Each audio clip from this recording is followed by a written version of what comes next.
I love it. I'm so okay. So for everybody watching from the For You feed, I am Marika Goolsby. I am a former foster youth and adoptee. We talk all things foster care and adoption every day, twice a day except Sunday. Sundays we're only here at 4:30. All the other days we're here at 6:30 a.m. and 4 p.m. Pacific Standard Time. Today is Talk It Out Tuesday, where I would prefer to have two folks that have something to talk out go through our, connection repair process. But since we don't, we can just talk about the importance of repairing connections and, why is that important specifically for foster care and adoption community. Thank you so much for the populars, A-Train Sister. Welcome in. All right. So I guess I'll kick us off just by saying I think it's so important because I have heard over and over and over that adoptee spaces are toxic, adoptee spaces are cult-like, or cliquish, not safe, hurt people. And I'm just like, that doesn't have to be true. That doesn't have to be true. That can be repaired, because I think we all need to come together and show care, understanding, some grace to everyone's individual journey, so we then can get together for the collective journey. That to me is so important. We can't get anywhere if there's so much fighting within the group. How can we get anywhere as a group? We cannot. And I know there are people out there doing the work, and working out their differences, and so they can come together to make some progress. I believe that is how progress has been made. But as far as our online community, we can do that too. We can. I am a hopeless optimist, and I believe we can do that. Thank you so much for loving on my panel, Yvette. I appreciate you. So that's kind of what I want to talk about and get feedback from the team on. I was having a conversation with someone yesterday. Maybe it was EM. Most likely. And I was remembering. Oh, thank you for the corgi. I appreciate you. I was remembering back in the day, I was actually having a conversation about online dating. And someone told me, online dating is convenient and seems easy, but at the end of the day, you are dealing with people that are socially awkward, that don't necessarily know how to have conversations in person or meet people in person. So you're going to keep running into the same problems just because that is the nature of online. That people that are successful in person are not online. So whatever connections you make online are going to be filled with misunderstandings, communication problems, just messiness, just problems because of the nature of being online. So it was pointed out the same could be true for what we're trying to do too. Like, the reason why adoptee community and systems involved community as far as child welfare and family welfare, hey, thank you, Exie, is because just the nature of it, that most people that are online attempting to connect are doing so because they have issues doing so in person. Like, people doing the real work are out there connecting with organizations and meeting people in person, doing things in person. And I just feel like that does not have to be true. We can change that narrative. We can definitely change that narrative, I think. So let me know what you think. Do you agree? Do you disagree? Do you think there's some truth to it? I don't know. All right. Just hugs. Oh, I like that. I like hugs. There are 3 ways to access the panel. All of them start with being a super... Nope. All of them start with getting your daily heartmeat. 1, get your daily heartmeat. Become a super fan. 2, get your daily heartmeat. Participate in the live goal. Or become the title gifter in the gift gallery. 3, get your daily heartmeat. And then... tap the screen 1K times or more, or share this out to 64 friends or 60 friends or more. So those are 3 ways to access the panel. 2 of them cost a little bit of money. 1 of them is completely free. So I want to start at the bottom and work our way up, talking about this, the importance of Talk It Out Tuesday and repairing connections instead of just treating people as so discardable. And I do want to read your stats first, and I do want you to do your intro and then share what's your thoughts and your feelings. All right, Nixie, let me see.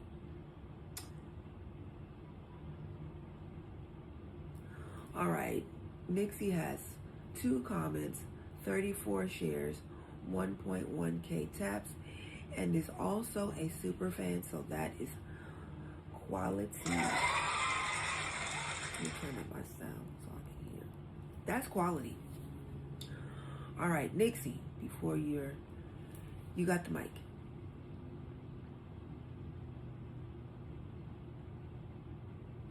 Sorry, I had to finish my share round there. No problem. Thank you. Hi, I'm Nixie, 39, she, her. Former foster kid, adoptee, and now bio-parent.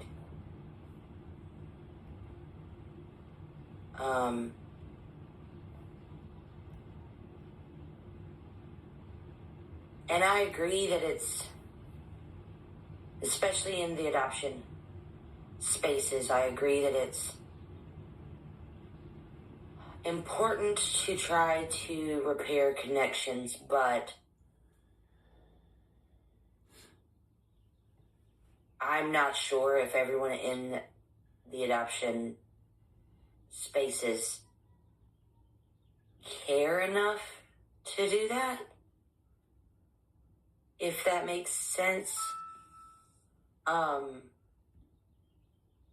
I truly believe that some adoption spaces are exactly what the host wants them to be. If that makes sense. Like, yeah.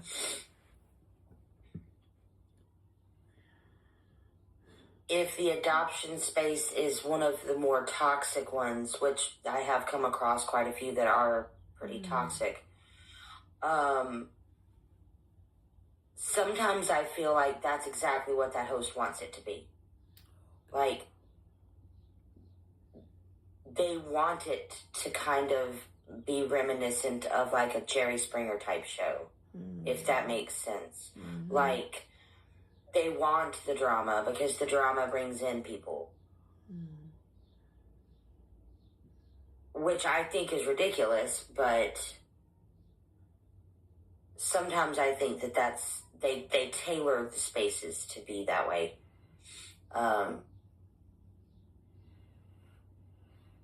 Because it's not very difficult to, as you've shown, it's not very difficult to have an adoptee space that seems caring and supportive and non-judgmental, you know. But I think some of the people that have the adoption spaces want that to be less the case with their space. So yeah, I think it's really important to try to repair connections, but everyone involved in that connection needs to be accepting of repairing the connection, if that makes sense. And I don't feel like some people in the adoption spaces are really wanting that to be the case. Like, because so many times you find adoptees and foster children or former foster people, fighting against themselves or fighting amongst themselves because your opinion of foster care and adoption doesn't match my opinion of foster care and adoption, so yours doesn't count. Right. And I don't think, as former foster youth and adoptees, I don't think we should be telling people that their experience doesn't count. And it doesn't matter. It doesn't matter how, because usually it's the people that had the negative experiences telling people who did not have negative experiences that their viewpoint doesn't matter. Because sometimes I feel like people in the adoption spaces want adoption to be one thing or the other. It's either all negative and can never be anything but all negative, or it's all positive and can never be anything but all positive. Mm-hmm. I don't think enough people, even in the adoption spaces, realize that experiences vary so widely. Mm-hmm. And if they do, they kind of discount the ones that don't match with what they're thinking. Wow.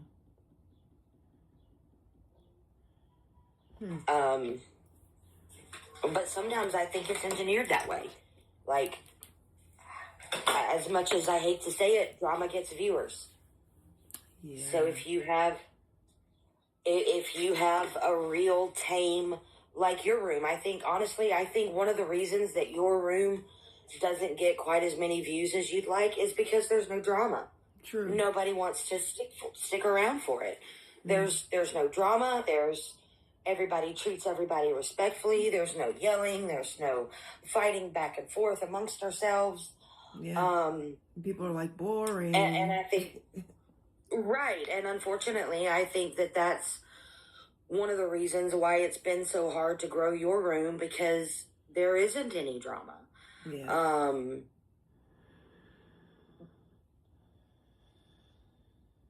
But until... That's right, Exie. Until we can all come together and say, you know what? It doesn't matter if you had a good experience. It doesn't matter if you had a bad experience. All experiences count and all experiences matter. Mm-hmm. I don't think that we're going to be able to make any significant change with anything. Because in order to be able... Okay, nobody wants to put stock behind something where the group is... The group itself can't even come to a consensus and can't... Right. Like, nobody wants to follow a movement when the movement itself is fighting amongst itself. Mm-hmm. Mm-hmm. Like... It's almost like, well, you expect me to follow you, but you guys can't even figure out what you want to do. You know what I mean? Yes. So, I think that repairing connections is good. I'm not sure that, especially in today's world, I'm not sure how many people still want to repair connections. Because unfortunately, in today's world, it has gotten far too easy to just write people off and just say, you know what, I'm not going to deal with you anymore. I don't like you. And I don't care how long we knew each other before. You did this one thing and I don't agree with it, and now we're done. You know? It's like when I would used to tell my ex-husband would always tell me that he wanted to go, he wasn't happy and he didn't feel like we were meant to be because we fought all the time. And I'm like, I've never been one that believes that love should be easy. You know, I've never been one to believe that marriage should be easy. And I've never really been one to believe in the one for each, you know, there's only the one for every single person on earth. I don't think that that's reality. What I think is that you have to work on it. Every relationship is work. And, you know, my husband used to tell me all the time that he wanted to go and find something easier. And I'm like, well, good luck with that, because relationships aren't easy. Relationships involve a lot of compromise. Relationships involve a lot of people not getting what they want so that their partner can get what they want. You know, the problem comes in when one person is doing all the compromising. That's the problems. Yeah. That's when problems arise. Yeah, imbalance. You know, and it's the same with every relationship. Relationships involve work, and relationships involve compromise. Yeah. And unfortunately, as a society, I think that we are at this point in society, we are too quick to write something off over one small inconvenience, or maybe a lot of inconveniences. I don't know, you know, but we're too quick to write people off over small inconveniences and never talk to them again, instead of putting in the work that relationships require, because the society is so inundated nowadays with soulmates, and there's only one person for one person, right? Or things should be easy. Friendship should be easy. You know, if it's a hard friendship, then that might not be the friendship for you, right? I don't know. It's just, you're right. Unfortunately, we do see people as expendable in today's world, and I don't know how to make that stop. Yeah. And I'm done. Thank you. Thank you so much for chiming in. I appreciate you. I just think if each person would say for themselves, I'm willing to repair, maybe that can kind of pick up and gain some traction. I don't know. So yeah, we're talking about the importance of repairing connections instead of seeing people as disposable and discardable. And yeah, I think that's why we have over 6 billion people on the planet, and so many people are lonely. Like, everybody you talk to is so lonely. And yeah, and then, like I said, as far as a foster care and adoptee community, online specifically, actually coming together to make a real impact, I feel like it has to kind of start here. You know, educating is one thing, but really coming together as a cohesive unit to do something starts with repairing connections. I just wanted to go through the chat really quick. I saw a couple of folks. Texas Peach, I love it. Thank you. I'm glad you love it. Lady of the PNW, thank you for your daily heart me. Listening to understand versus listening to react, right? Like, I have experienced this where you know the person is just listening to be like, no, you're wrong. No, you're wrong on that one. It's, yeah, you don't get anywhere.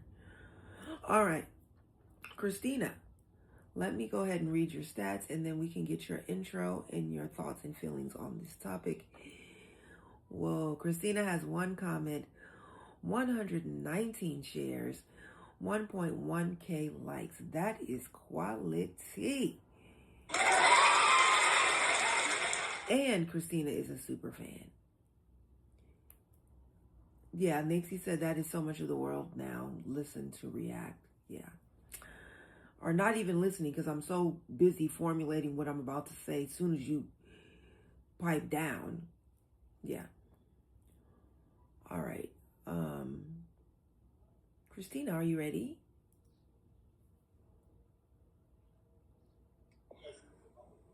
Yes. You got the mic. I am Christina. I'm 34 years old. My pronouns are she, her. I'm a former Head Start teacher. 3 of my nephews have been in the system, and I have 2 of them through kinship. So I feel as if I'm not in a place to talk on adoptee issues because I'm not an adoptee. I can't steal their voice. I can only be here to support it. And that's simply all I am, is just a support and rally behind adoptees and helping you maybe get a point across, or showing the rest of the world, like, no, this is real. This is what they're actually going through. Now, I will say there are certain spaces where I have offered help through means of different resources and people I know, or try to get people in contact through other adoptee spaces, but that has been immediately shot down because it's like, what are you doing? You're not an adoptee. Mm-hmm. And it's like, I'm just simply offering a hand. That's it. And then they're like, do you have some sort of white savior complex? And it's like, no, I'm just a kind person. I'm sorry. I'll step away. So sorry. Has this happened recently? What the heck? This was back in like January when I first started, like, because I got in this group, what was it, August, September? And I found, through this, TikTok be TikToking, and, the algorithm pulls me to other places. And so, I was all like, oh, like, hey, there are these resources and stuff, or I've seen other foster parents on here and things like that. And so I'll, hey, there's this or there's this, and it was just like a smack your hand, get out of the cookie jar, you're not welcome in here. And I'm like, okay, I'm sorry. So I just kind of dipped out. I'm like, not the group for me. People are not healed. They are not ready to hear anything. Or, you know what? I said my piece. Yeah. Hopefully someone's seen my screen name or added me something, and they can reach out that way. I am always here. I'm never going to turn you away, but I am here. You know what I mean? I'm not going to force it upon nobody and be like, no, I should be here. It's not what I'm about. I just walked away, just kind of, I don't go in those lives anymore, nothing else, I mean, so I understand the point of, like, people saying, oh, it's toxic. Mm-hmm. But I also feel like sometimes a lot of those people aren't healed, or they're still in their healing process, and there's so much anger and resentment, which is very valid and very true. And so, I'm like, okay, we'll just go away. And I think it's true that to what, Nixie said is like, it's like a Jerry Springer thing. The more drama, the more people come in, the more you think that you're making a controversy to get your voice out. But in all reality, how a lot of people view that is that's just the drama. They don't want nothing fixed. They want their entertainment.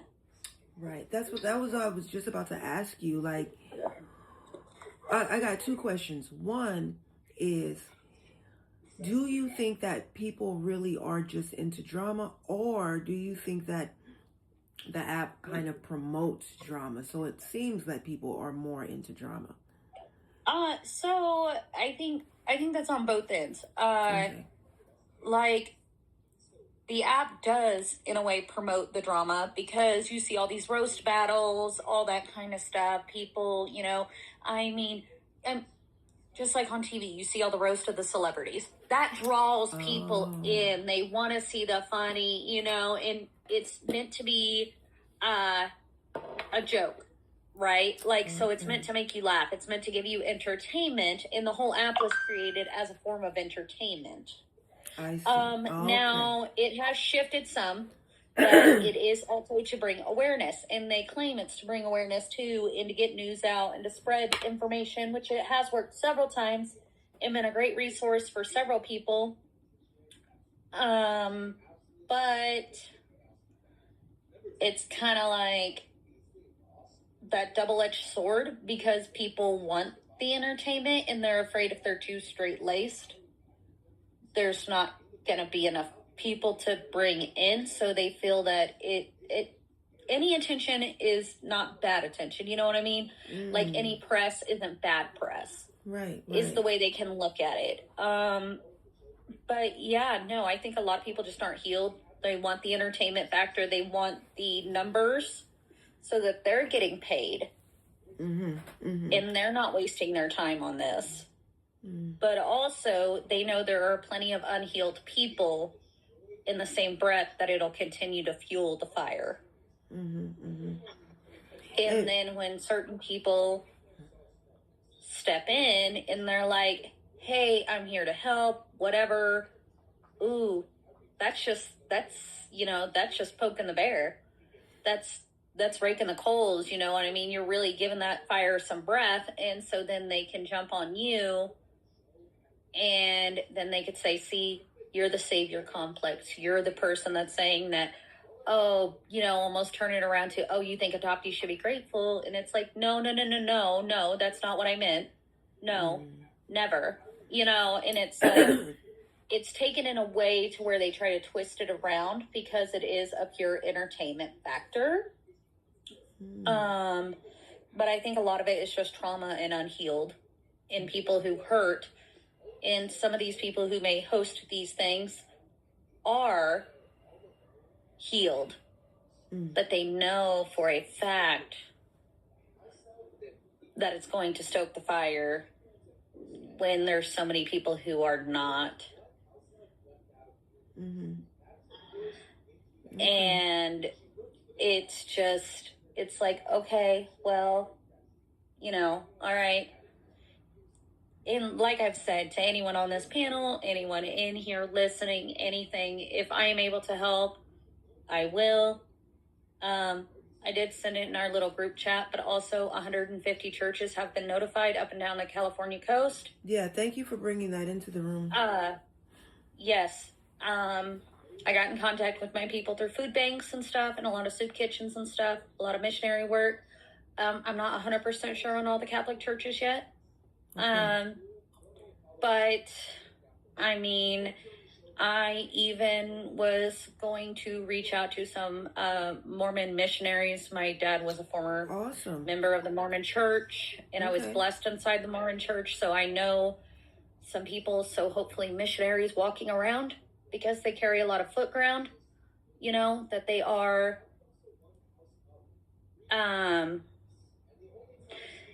trying to help look as well. And then that way, maybe more boots on the ground, maybe more things to help. Yes, absolutely. So in the search for Isaiah. So I'm doing my best and trying to get as many people involved as I can. I appreciate that. I may have a link to resources out there, but it is kind of hard sitting here in Missouri and trying to find resource. But hey, you're doing something. But so I'm trying my best. Yeah, that's awesome.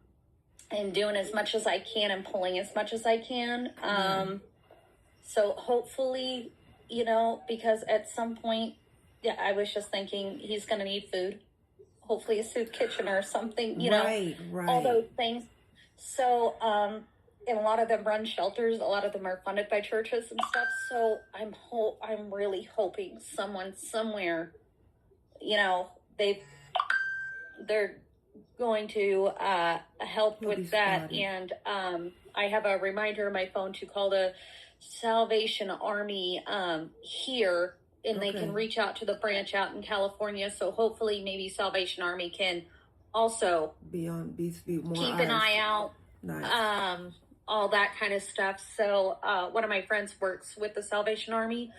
So I'm going to call, she said to call her at work tomorrow, so that way she could patch it through to her boss, her higher ups and stuff. And that way that we can get more things out there. So hopefully, fingers crossed.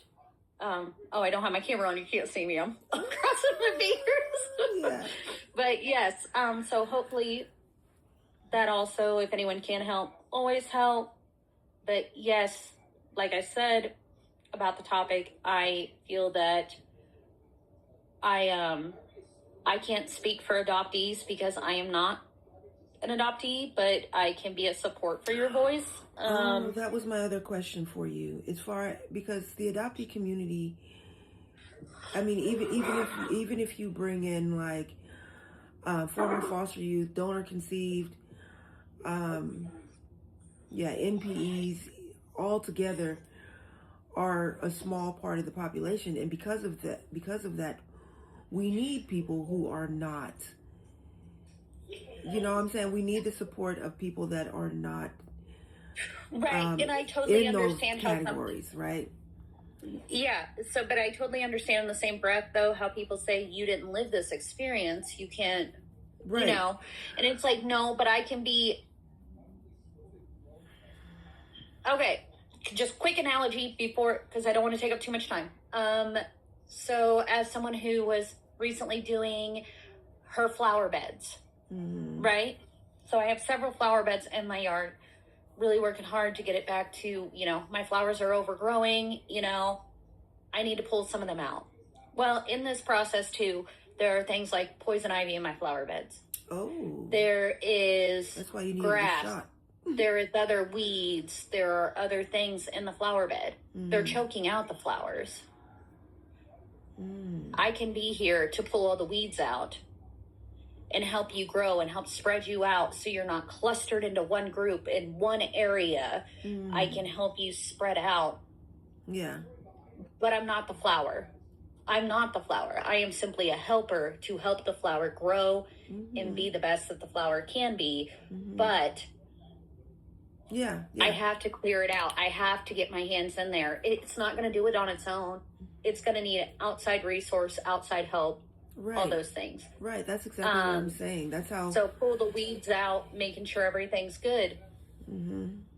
Yeah. Drawing the attention to how beautiful it actually is, making it nice, seeing that, everyone goes, oh my gosh, I've never noticed how beautiful all that is. Yeah. Yeah. Because I put in work. Thank you. I appreciate that. I do. I really do appreciate that because, part of the education is not just educating other people that are system involved.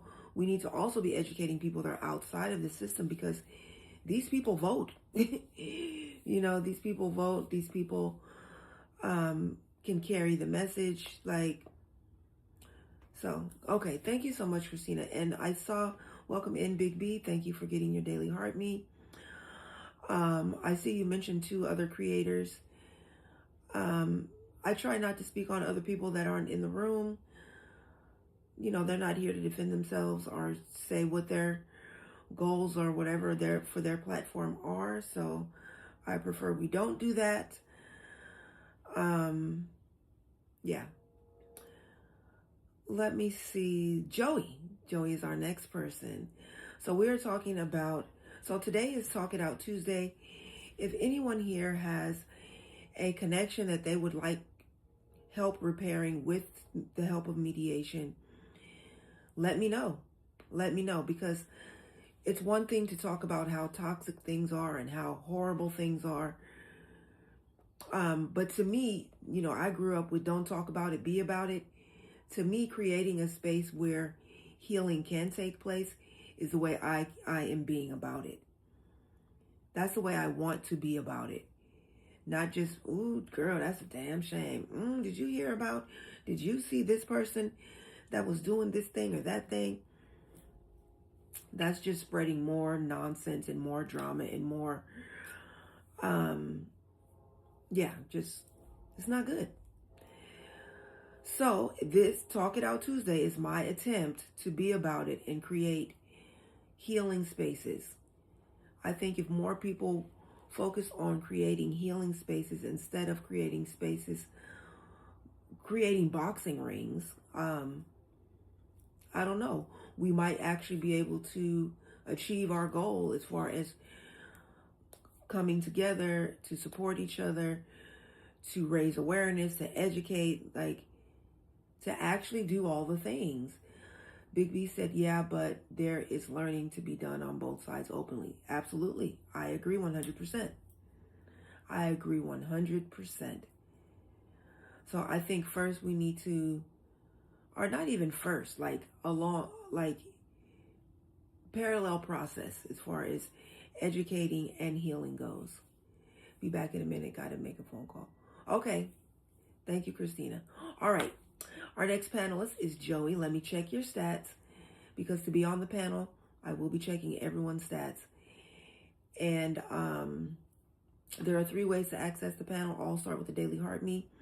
Get your Daily Heart Me and be a super fan. That's 1. Get your Daily Heart Me and participate in the live goal and become the title gifter in the gift gallery. That's number 2. Number 3 is get your Daily Heart Me, share it out to 60 or more friends, and tap the screen 1K times or more. All right, let's see. Joey has 4 comments, 145 shares. Oh my goodness. 5.8K taps. That is high quality. That is a quality engager, and Joey's a super fan. So, all right, let's get your intro and your thoughts and your feelings on this topic. You got the mic. Good morning, everyone. I'm Joey. I'm a former foster parent. I'm an adoptive parent. I'm a foster parent and adoptive parent mentor, and a former direct support therapist for children with autism in the system. I think that repairing relationships is important for foster youth and adoptees because all of them have experienced separation. There's been instability, there's been some form of trauma, and there's also been some form of like broken trust, whether it comes from family members or the foster parents that they were placed with. So healthy relationship, like repairing that can like support emotional development. It can help with their identity and like just a long-term well-being of themselves. So for like emotional security and trust, they've experienced disrupted attachment due to like physical trauma. There's been neglect or even multiple placements after they've been removed. So it's not all just from the biological family. There can be a lot of trust breakage with the foster family, the adoptive family. So like repairing relationships with safe adults, siblings, or biological family can help rebuild that trust and create some sort of sense of like emotional security. Mm-hmm. And then there's also like mental health benefits from being able to try to repair these relationships, whether or not they repair or you mutually end it civilly. Yes. So positive and like repaired relationships can reduce feelings of loneliness, anxiety, depression, and maybe some form of abandonment it could help with as well too. Supporting, like if we can support those connections, it can also increase, what's the word I want to use? It can increase resilience and coping skills during like stressful transitions. It also has like a better outcome in adulthood. So children who maintain strong relationships, they are more likely to experience stability in other aspects of life, like housing, education, employment, even parenting, even them becoming parents later on in life. So like consistent adult support, it's one of the strongest protective factors for like foster youth aging out of care. So healing those can help for a better adulthood as well too. Trying to think of what else I have for this. I do agree with a lot of what Christina had said too about I agree on both sides. Like, I agreed with what Christina had said at first, and then I agreed with your reasoning behind us not being adoptees. So we do try to, we want to go into these spaces with open minds, grace, understanding, and not step on anybody's toes as well too, but still be able to connect, maybe, like, because my children, the children that I parent, are adopted, so I do need to connect with this community. I do need to understand what you all went through, see the similarities in those situations, and apply them to the children that I do parent. And because of you guys, we've been able to, everything I talked about, we've been able to pretty much do with them as well. Like, I understand that you're mad at this person, but let's write down why you're mad at it first before we talk to them. If you want me to read that piece of paper, I will. If you don't, it's your own private piece of paper. I don't have to read that. Generally, the kids do want me to read it with them, but that's how we start with it. So there are family members that they have not been able to maintain a relationship with, and that's a lot of trauma for them. And that relationship is on, I know I've talked about it in this group before, but that's on that person because they're not healed yet. So that person that they can't maintain a relationship with, she's not ready to talk about it. So we do, like you said, we do have to be ready to have those conversations in order to be able to move forward. And I do hope that this person can get to that space one day, because it would just be really great for everybody to have that person involved again. I just wanted to ask a question about not healed yet. Because I guess my question is, if you are attempting to repair a relationship or a connection with someone who, from where you're sitting, is looking like not healed yet, to you, does that mean, well, there's no repair that can happen, or maybe there is? No. What do you think? I think everybody has the chance to be able to heal. We just have to do the work to get there. And that's a hard part for a lot of people, especially biological parents who went through this kind of separation trauma as well, because it's not just the children that are going through the separation trauma. It is the biological parents. It's the maternal grandma, paternal grandma. It's the whole family that's going to go through a separation. So I always let the kids know, like, yes, you can be angry. That's an absolute normal feeling. Feel it, but don't hold on to it. Know that people can change later on in life. Just because they're not able to do this right now doesn't mean that they're not able to do it in a month, 6 months, a year, 5 years. So I do feel like we got to give people grace to be able to get to that point first. I don't ever just, I'm not one of those people that just cuts people off. I don't like that. I get very uncomfortable. That's why I do like Talk It Out Tuesday, because I am a talker. I do like to talk out my feelings. I wasn't raised that way. I was raised Catholic Italian. Like, we don't talk about our feelings. We don't show our feelings. We know we love each other. And so now I try to change that for the children that I parent. Yeah. And I'm like, no, we got to talk this out. Like, we are a makeshift family now. We're going to be together for a while and see if we can come to an understanding, or if we can't, like, at least understand your point of view and you can understand my point of view. Yeah. So I guess, yeah, that, I think that does answer my question. So basically, misunderstanding, and you're like, okay, Marika has not reached a point in her healing journey for this to be resolved. Maybe the resolve is that we just table this for now. You know what I mean? Maybe that is a compromise, that we just table. It doesn't have to be, you never speak to me again in life type of deal. And right. I see Big B said, no, that's false hope. I would never set that expectation. That's your parenting. I don't do that. And I also think that false hope would be like, don't worry, it'll get great. It'll be greater later. It'll be wonderful in 6 months. It'll be wonderful. You don't know. But just to say, we're going to table it for now. Maybe we can come back to this, maybe not.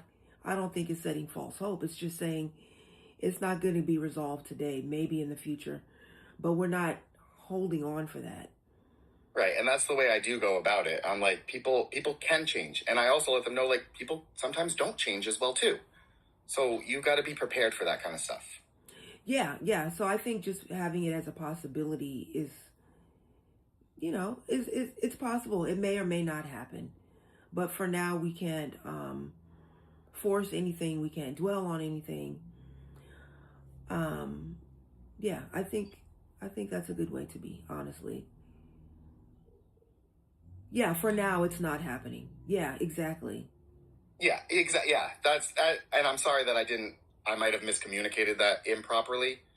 Like, I'm not going in saying your mom will change. She will do better. She will do this. I always just say things can change. People can get better. So I do put the can in there. I'm not saying that it will happen. Exactly. And like we both said, we don't know where things are going to go. Like, yeah, she may get herself perfect or as perfect as she can be and be able to step in and build a relationship again with them. Mm-hmm. And it could be this is just as perfect as she can be today.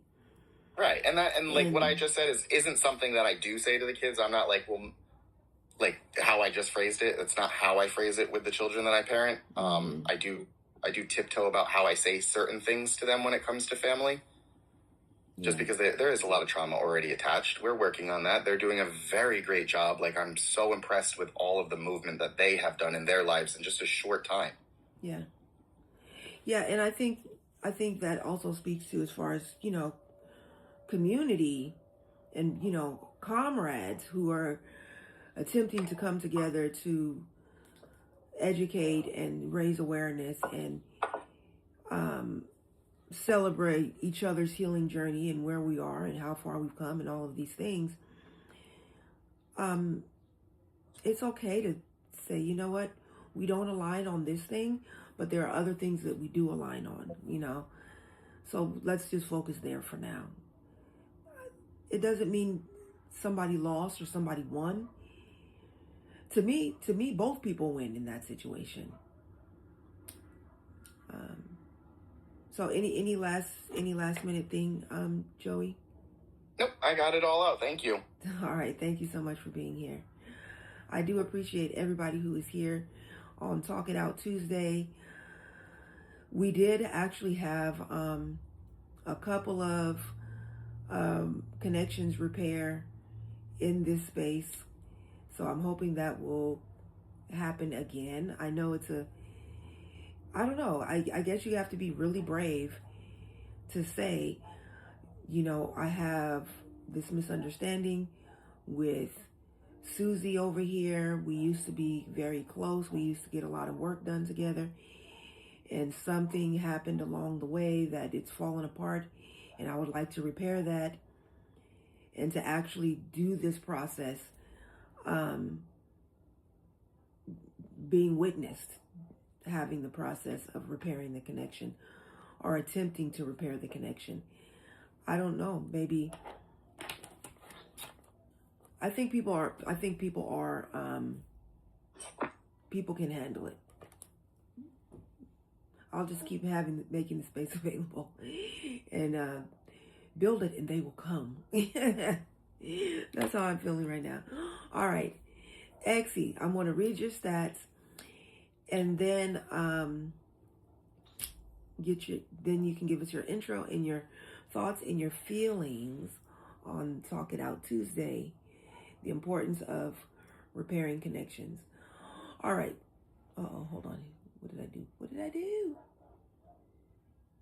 Okay, here we go. All right, Exie has 3 comments, 3 shares. What? 20.4K taps. That is quality. Yes, thank you so much, Joey. That is quality. All right. And Exie is a super fan. So quality on top of quality on top of quality. All right, let's get your intro and your thoughts and feelings. You have the mic. I shared it to more than 3 people. Something's wrong with TikTok. No, I said all your shares. You have a lot of shares. Oh, I thought you said only 3. I was like, huh? 3? No. Okay. What I said was Exie has 3. Oh no, it does say 3. 3 comments and 3 shares, and That's weird. Did you do a power share, or did you do the arrow where you have to click like 15 people? Oh yeah, I did the arrow thing like that. Yeah. It only counts as 1 because you only push the send once, so it only counts as 1. So if you did that 3 times, it only counts as 3. But when you do the power share, where you hold down the white box, every time you click that send button counts as 1. Gotcha. Okay. I'll do that.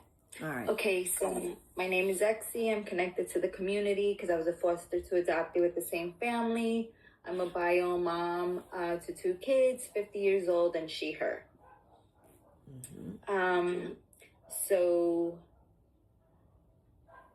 I completely forgot that I reconnected with someone a few days ago here on TikTok.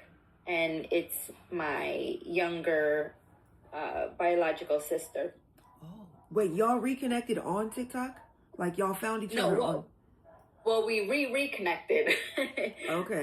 Like, you know, when 11 years ago when I found the family, you know, we were talking on and off. We've kind of had a rocky relationship. So when I say we reconnected, is because we haven't spoken in about 4 years, 3 to 4 years. Oh, that's a long time. So, you know, that's my sister. That's my younger sister. So, you know, you go through those things of, even though we don't get along 100%, I still, like, I hope she's doing well. She has children, my nieces and nephews, her grandchildren. So I you know, I've worried about them and thought about them. So my thing is if you're not healed from trauma, because she's my sister from my mom's side. If the trauma's not healed, or they don't want to heal from the trauma, how can we repair our relationship? We've tried many times, but it's gotten to the point of trauma competition, or who had more time with my mother, who's had more of this with, you know, with our mom. I mean, our mom. And it just gets a little, like, tiring, because it's like, okay, we're trying to fix this, but then things are being brought up from the past that none of us we weren't even around for. We weren't around for any of this. So for this to be constantly brought up, you're just holding on to something that you don't have to hold on to. If I'm not making sense, let me know. I'm just, because I just thought of all of this, you know, listening to you guys. So it's like, you know, I've tried, and then it's like, well, no, because I didn't have this, or I didn't have that, or I was trying to do something where my mother doesn't have a headstone. My mom's been gone for over 40 years, and there's no headstone for her. So because I'm not on the deed, I can't do anything. And it just so happens that it's my younger sibling and her dad. Reached out to her, if I could speak to her dad, you know, to get this done. Yeah. When things started to move, she kind of backed away. And it came down to, well, if I'm not doing it, no one's going to do it. So that was kind of the reason, like, I pulled away from her. And she did the same, because she stopped reaching out also. But it's like, if this is a constant thing, how can we move forward? If you're not willing to heal and talk things out without it being an argument or a competition, and I hate to say that because it's like, what are we competing for? There should be no competition. Right. We should just try to move forward and try to, develop a relationship, a friendship, something.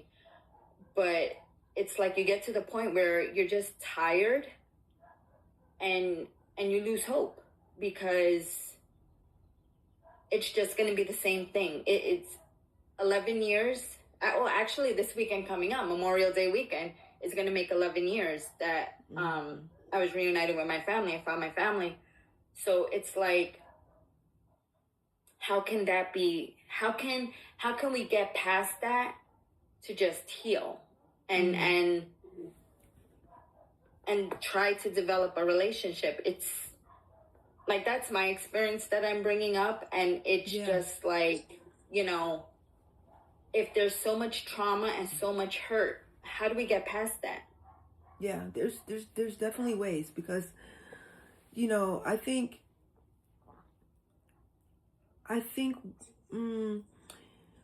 all of us are healing, and I think healing is lifelong. So maybe I don't know. I don't know. I think it's kind of a speaking of false expectation, to think that someone needs to be healed in order to connect, or healed in order to repair a connection, because we're all in it at different spaces of healing. Like, even, I am still continuing to heal. And even things happen that remind me, like, oh wow, I am still healing. Like, I'm not, there is no destination called healed.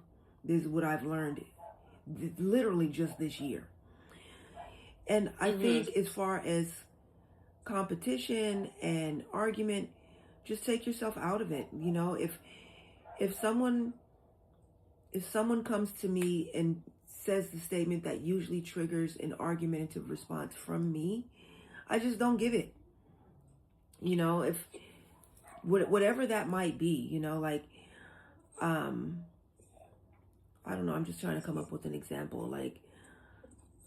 Well, I think I did have something like this with my younger sister before, where it was like, well, you don't know Mom. You're right. I'm getting to know her right now. You are right. There's no need for me to be like, well, I know this much, or I knew her first, and like, there's no need. There's no need to. I just wouldn't participate in the competition. All right, you won. You're the winner. You won that one, and then let them argue by themselves, and then maybe they'll come with something different. I would just take myself out of it. Like, and I don't mean out of the connection. I mean out of the argument, out of the competition. Because I imagine if she's coming with, this is what I went through, you don't understand, and this and that, then you have to then say, well, no, I do understand, because this is what I went through, and this and that. And then it just keeps going back and forth. Then when there's no need, it's like, wow, I'm sorry you went through that. That sounds horrible. Leave it at that. And and as far as watching someone's healing journey, the day will come when she's like, how do you know so much about it? Oh, now you want to know. Okay, well, I'll tell you then. I don't know. Yeah, I didn't mean like we need to be fully healed. Oh, okay. But because I'm still going through it. I understand that part. Yeah. But if you're not willing to try, we can heal. We could try to heal together. We can be each other's support system. And it switches to like, no, this is what it is. I've been hurt. You don't know exactly what you said. Yeah. No, I do know. Like, and I've mentioned this to her before. There's 7 of us, and we've all suffered in our own way of not having her in our life, or yeah,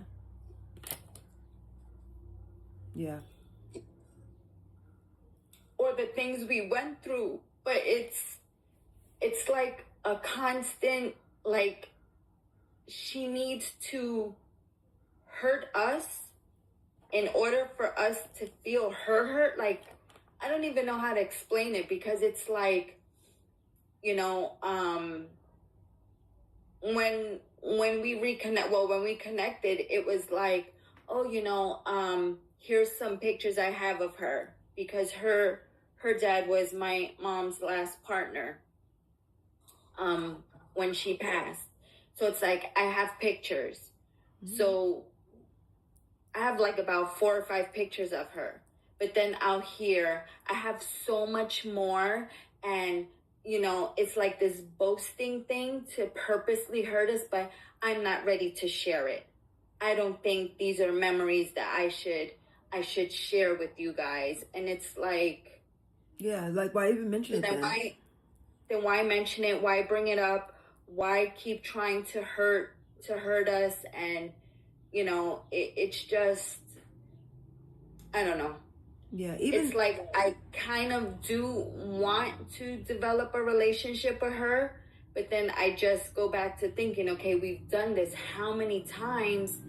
And then it's like, it's almost kind of like a sabotage thing that she does. If she starts to see it get good, it's like, oh no, well, this she'll just switch it up, and you know, one day she'll just delete everybody and we don't hear from her, or she'll change her number, and it's like, okay, are we really gonna do this again? And that was just my point of, you know, how can you try to repair, how can you fix something that's broken if you want it to stay broken?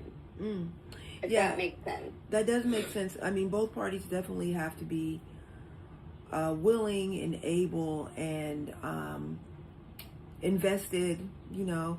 Welcome in, Coach Evie. That is definitely true. Thank you for your daily heart need. But yeah, I don't know, you know, maybe, I mean, if y'all are connected on here, maybe y'all want to have a Talk It Out Tuesday. I would love to help y'all get to a space of some repair and mutual ground. That could possibly turn into a Jerry Springer episode. From experience, it could go far beyond. It could turn in from Jerry Springer into WWE. So that's something I really need to think about. Well, you definitely think about it, because like I said, the way the format is, only one person speaks at a time. So there will be no yelling back and forth. People take breaks if they need to. And yeah, and you know, worst case scenario is it's not happening today. We're going to revisit this in a couple of weeks. So think it over. All right, All right, thank you. Thank you. We're going to keep the conversation going and flowing. Today is Talk It Out Tuesday. We are talking about the importance of repairing connections, maintaining connections, and not just treating people as discardable, as you've upset me, so now you're dead to me, you're trash to me. It doesn't have to be that way. We have 6 billion people on the planet and an epidemic of loneliness. And I feel like the healing starts one conversation at a time. One conversation at a time, healing begins.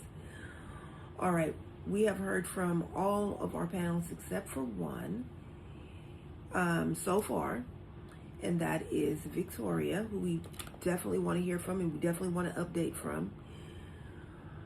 So let me just, remember there's 3 ways to get on the panel. All start with the Daily Heart Knee. Get your Daily Heart Knee and be a super fan. Get your Daily Heart Knee and participate in the live goal and gift gallery, becoming the title gifter. Get your Daily Heart Knee, tap the screen 1K times or more, and do 1 power share or share it out to 60 friends or more. All right. Victoria is a super fan that we definitely want to hear from. All right. Please do your intro and continue. All right. My name is Victoria. I'm 44, and I was an orphan growing up.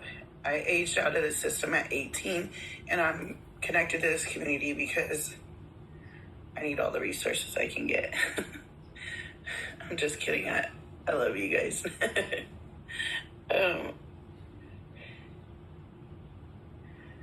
I'm going crazy.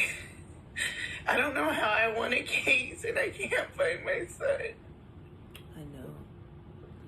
So I had to wait till today.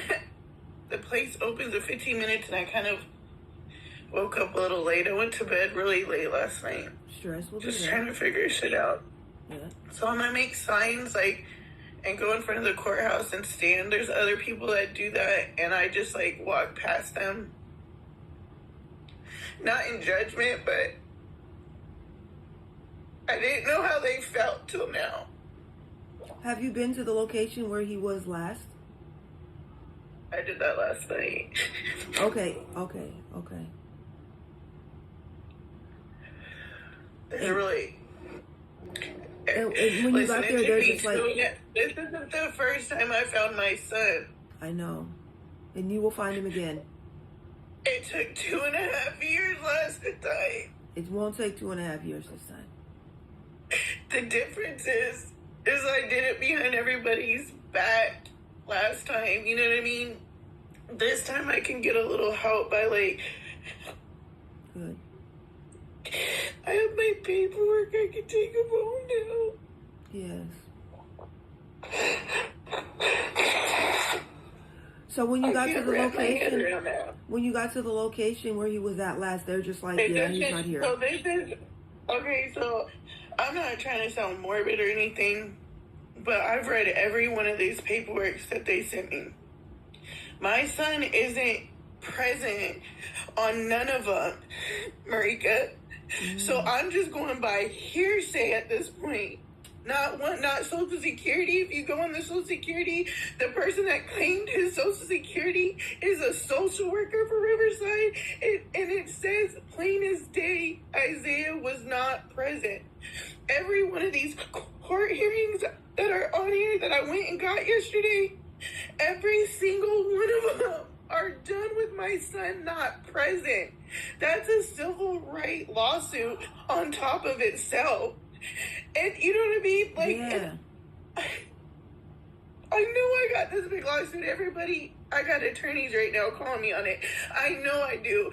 But I can't wrap my head around this lawsuit without my son. Fuck the money, you guys. Like, this is my son's soul right now. You know what I mean? We talk about money all the time. Yes, it's a money thing in my situation. On my soul it is. And everybody keeps telling me it's going to be all right in the long run. I don't care about the long run. What about now? Y'all tell me to live for the moment. You know what I mean? Y'all tell me this. What about y'all? Like, what about now? Yeah. You know what I mean? Like, how do y'all charge me with kidnapping? But you saw him with your own eyes on the 4th, yeah? Okay, so but the attorney did. All the attorneys did, they said. That's what this paperwork says. Like, when I went to court, remember they wouldn't let me in the courtroom. They stopped me outside the courtroom because of the restraining order. And so I had to make that, I had to set that date, that court date. So the 18th was the closest I can get to get in this uplifted, but I couldn't do anything on the 4th. I was supposed to walk hand in hand out with him on the 4th, but they told me I had to get this restraining order uplifted. You know what I mean? I don't even know what that is, Deborah. Yeah, it's basically like it's not an advocate, but it's something similar like that. That's where you take all the complaints to the ombudsman. I can't even say it. I just screenshotted that because, like, I'm kind of those who are collecting Social Security is the one that's being a jerk that I put on social media, and I was like, I finally got the paperwork to get my son because so what happened in court? They told me that I can get my son. So my attorney wanted to be there with me this time instead of me going by myself like 2 years ago, when 3 years ago now, when all this happened. Because I was like, this is copy paste of the same thing the judge said when he turned 18. How do I get protected from this happening all over again. Right. And they were like, we're going to give you all this paperwork. So I have the paperwork. The judge gave me all the paperwork this time. And then my attorney came and was like, go out here, and they have, you know how they have like the little offices outside of the court or whatever, or not outside the court, but like before you get to the courtroom. Yeah. Yeah. And so she's like, go in there and call, and so we're not just popping up at the place, because we know where he is as of May 4th. Right. And so on May 4th, when that court appeared, my attorney gave Isaiah all of her personal information and took it a step further on May 4th and said, if you guys release him, call me and I'll come get him. And then she was going to try to uplift, like, see if we can uplift the restraining order, whatever. The attorney promised us that Isaiah had 90 days. Promised us. I have it on a court order paperwork even, that they gave him 90 days. So that would have gave us enough time. Yeah. To, for this restraining order. So I just been out here living my life thinking that, you know what I mean? Thinking that he was still there. Right. So I went out to the court. So I only got 3 minutes. So I went to the room and I called the people. She blocked my number, Marika, on my phone. That's why this text message is on my husband's phone. Because I text message off my husband's phone. It was like, listen, I'm at court right now. I just got all the judgments and I could go pick my son up from your care. Like, you know what I mean? She texts me back what she texts me talking about he was discharged or some shit like that from the foster care system. So I was like, what does that mean? And I put a crying emoji, and she was like, that you contact IRC. And so I was like, what the fuck is IRC? Even when I was talking to Ixie yesterday, we were trying to figure out what the fuck IRC was. No one would tell me what the fuck IRC was. So then when Ixie sent me this stuff, I fucking freaked out over it, because you should see the shit that's on this shit. So I fucking went to the police department, like, y'all asked me, like, y'all tell me to go.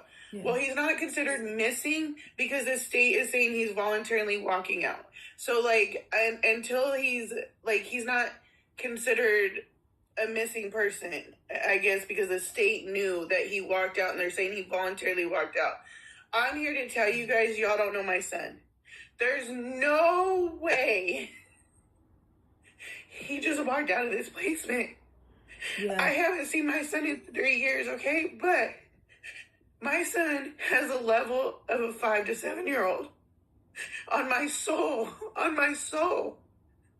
Okay? He's 20. As of Sunday, he turned 20. But he's autistic. So, when they discharged him, they said they discharged him to Inland Regional Center. When I finally found out what IRC is, it's Inland Regional Center. I contacted Inland Regional Center. First and foremost, there's a HIPAA law, so they can't really tell me anything. But the lady, where I was so upset, she was like, I could tell you he's not in my housing system, but he's in my system. And so I was like, what does that mean? Right. And so she was like, I was like, I was trying to read these comments. So I went to the police department. I'm like, I just need help. Like, can you guys help me? Y'all the one, I went to the same one that had the helicopters and blocked me in and arrested me. Like, y'all took my kid from me and said I kidnapped him. And here's the paperwork. Said I could have him back. So I didn't kidnap him. Like, I just want my kid back. I don't know, Mike. I'm just gonna go outside, make some signs. Your wife made some posters, so I'm gonna Xerox copy them. And I'm just gonna go out here and publicize my humiliating, embarrassing story to the world. But you have nothing to be embarrassed about. You're the fiercest mama bear that I have ever met. Like, you have nothing to be embarrassed about. They should be embarrassed. Because I shouldn't even be doing this, Marika. I should be protecting him. Like, But you are. You're doing everything you can. I believe there's so many things going on in my head because I believe in the burnt toast theory. I tell you guys that a lot. And so I'm like, why though? You know what I mean? Why? And then I believe in God. So, and God knows how much I've been praying to him about this. Yes. I'm questioning God right now. Like, why? Well, don't. There's no need to question God. There's no need. Because everything happens for a reason and you will find him. Why you have to go through all these hoops and turns and whatever, I don't know 100%, but there's always a reason. I can't wrap my head around. I won my case, y'all, but I don't have my kid. We're supposed to be celebrating. Right, we're supposed to be celebrating. Yeah. The celebration has been postponed. It will happen. I cannot wrap my head around this. Like, I can't do it. Like, I can't. I thought it was cool that my attorney wanted to be there. Like, everything's supposed to be cool. this fairy tale ending. You know what I mean? And it will. I don't understand this right now. Yeah. And for everybody telling me to sue, I know. But if you know me, I don't care about money. That's not the most important thing. It is not. No, not even me sitting in jail over this. It's never about me, and it's never about money on my end. Right. So, like, I've been having a lawsuit. Yes, I could have been doing this.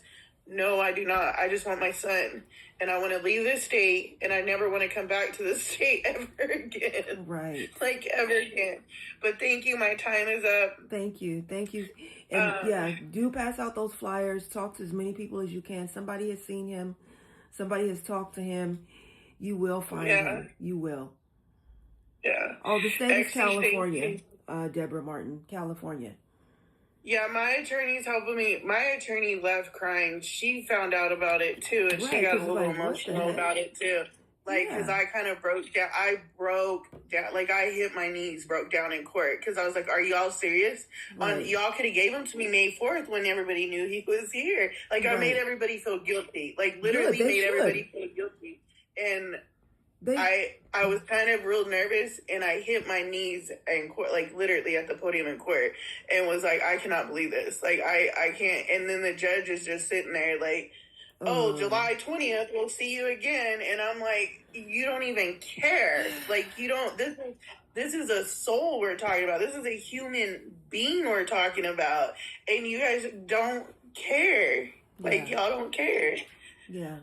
So, y'all have the best day ever. And if y'all see me on social media, say hi. Because I'm going to be, if you see me going a little psycho, also kind of reel me back in. Yes. We will ground you as much as we can. I'm out here alone on this. And, well, I mean, I got my husband, but my husband kind of just, like, lets me do my thing, you know? Yeah. So I just want to, like, if y'all, I even told Matt this, like, if y'all see me going a little crazy, I need you to reel me back in. We will. Because this is, I'm taking this harder than 3 years ago for some reason. Like, for real, because this was supposed to be the end. That's why. This was supposed to be done. This is supposed to be y'all driving off into the sunset back to Connecticut. Like, what the hell? I'm like sick to my stomach. And this is the first time I'm doing this sober.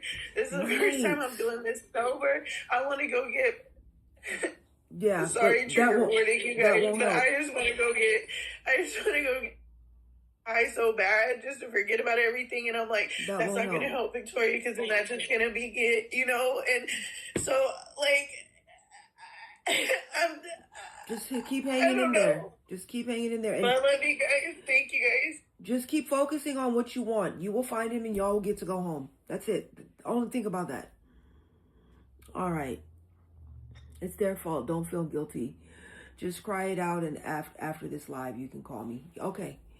So yeah, you have numbers of people that you can call that will be emotional support, even though we cannot be there physically. But yeah, I appreciate you guys for that too, because I ain't even gonna lie. This group, that's what Matt said too. Matt was like, it's gonna hit differently because you got that group. It's not like before where, you know what I mean? I really didn't have anybody and I sat in a bed trying to kill myself. Like, it's different now. You know what I mean? Like, yes, I have you guys, so if you guys are genuine, I need some genuine people in my life. You know what I mean? Like, for real, for real. But I love you guys. Y'all have a good day. All right. Check back in with us as soon as you can. As soon as you get those flyers out there. Exie said, call me if you need to talk. C-Dub said, call me if you need to talk. You know you can call Twin if you need to talk. Deborah Martin says, wow, I'm praying for you. So, yeah, we all have your back, 100%. And hang on to that sobriety because you're going to need it when you find him. And you will find him. All right. So, yeah, that's what the Wildflower team is about. We support each other. It's very important that we all support each other's individual journey so we can get together and stay on the collective journey. The collective journey goes nowhere if the individual team members are falling apart and having issues and having problems and just struggling. That is a fact. C-Dubs, I see your request to come to the panel. There are 3 ways to get to the panel. They all start with you getting your daily heart me. Get the daily heart me, become a super fan. That's 1. Get the daily heart me, contribute to the live goal and the gift gallery. That's number 2. And the way that costs absolutely only 1 cent, get the daily heart me and share with 60 or more and tap the screen 1K times or more. So those are the 3 ways to get to the panel. I think I tried to do all of them. Okay, well, let me check your stats.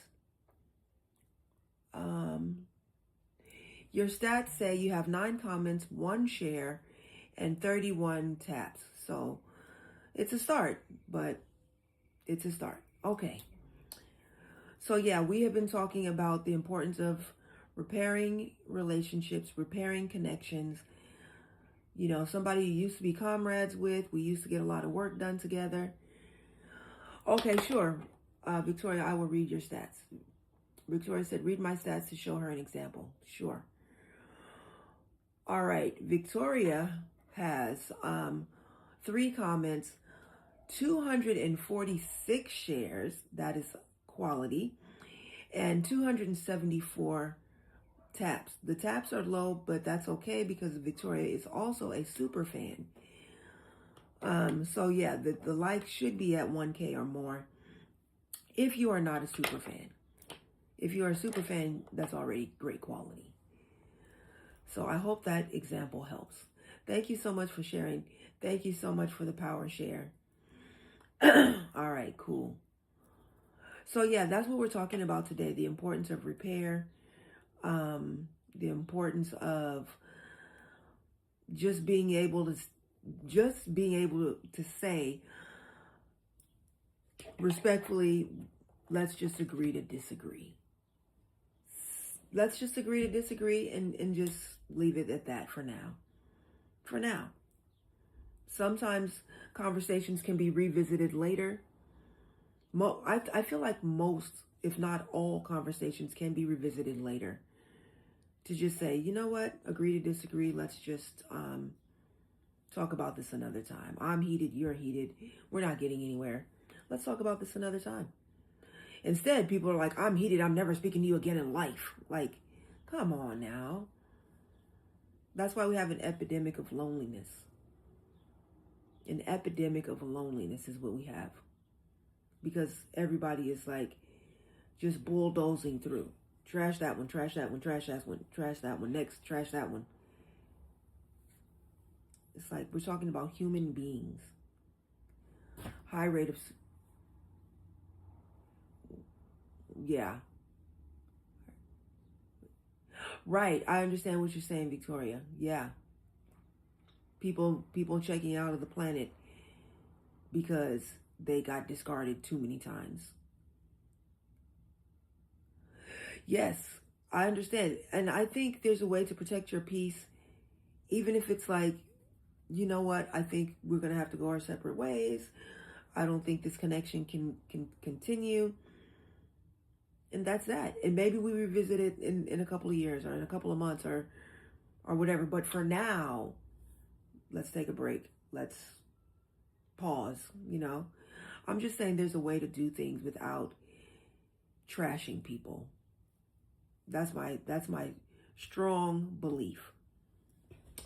All right. Let me go over the stats of the room really quickly, or really mediumly. Let's go mediumly. All right, we're at 64.8K taps.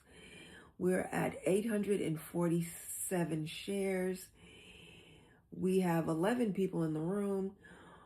Our league is, I believe, a C5. We're back in the C. Woo! In the top 80%, which is awesome. We have been live for 1 hour and 39 minutes. We have had 122 viewers, 1 new follower, 11 gifters. This live has made $1.76, and we are doing fantastic. I think before this live is over, we can get this thing to 1K shares and 1K taps. I think it's possible. If we all are working towards that goal together as a team, and this is a Wildflower team, and we can accomplish things, even community repair, even, yeah, that's, all right. I see C-Dubs is working at it, so let me check your stats again. Let me see, where are you in the list here? Right here. All right. Okay, I'm going to have to show you a power share. So it says 9 comments, 28 shares, 154 likes. So that's up and coming. So basically, when you hold down the screen, you'll get a white box with a list of names and the word send next to it. Every time you push send, it counts as 1 share. So just push send going all the way down that list, and that'll get you 64. And then you can just work on your taps. The other thing I wanted to say is if you push the arrow at the bottom of your screen and you get a row of circles and you click those circles and you're like, oh great, 15. Cat, stop. And you push send, it only counts as 1 because you only push send once. So the send only, the shares only count each time you push send. So keep that in mind. Because we already had, I believe it was Exie, showed up as only 3 shares because she had pushed the send only 3 times, even though it sent out to like 15 people each time. So that's just a little technical thing to have some clarity on. All right. So if there's anyone in the room that wants to chime in, there are 3 ways to join the panel. They all start with the Daily Heart Me. And Daily Heart Me, become a super fan. Daily Heart Me, contribute to the live goal. Or the gift gallery, Daily Heart Me, 1K taps, and 60 plus shares. So those are the 3 ways to access the panel. And you know, I always want to hear from all teammates. You, just by getting your Daily Heart Me, you're on the Wildflower team. The other stuff just shows you are an engaging team member, which is always a plus.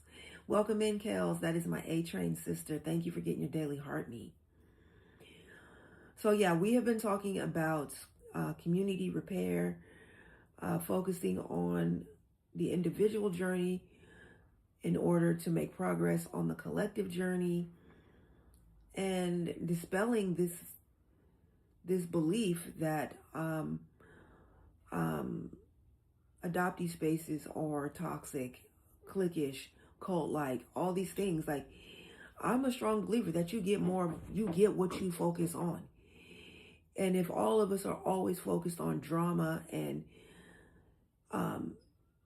unhealthy sickness, you know, we're going to get more of that. I'm choosing to focus on healing and creating and providing a space for healing and repair.